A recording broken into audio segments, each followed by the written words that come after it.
What is the creepiest, most blood-chilling thing you or someone you know have ever experienced? When I was about 6 or 7, we had this neighbor that would regularly try to invite me over for cake and candy, or to play with the dogs he owned. My parents didn't trust him, so of course, invites were declined. Years later, we learned that he regularly raped his 12-year-old stepdaughter and got her pregnant. When he went to trial, it was revealed that there were 4 other young girls in his past that he had abused. The guy used to decorate his house like a haunted mansion every Halloween, and kids would go crazy for it. I'm so glad that my parents wouldn't allow me to go there. Seeing the aftermath of blood and matter of my father's tragic death. He was hit by a car while walking and killed instantly.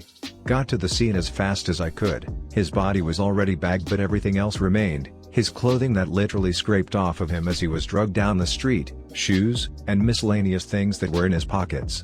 Fucked me up for a long time.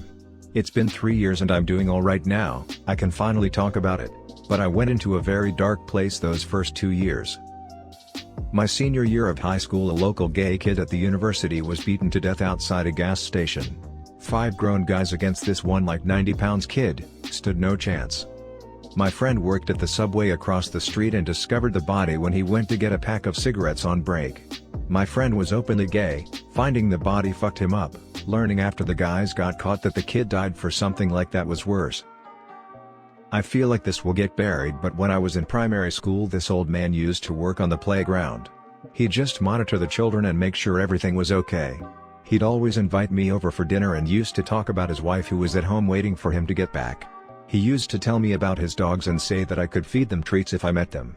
I used to beg my mom to let me go to his house and she would always outright refuse.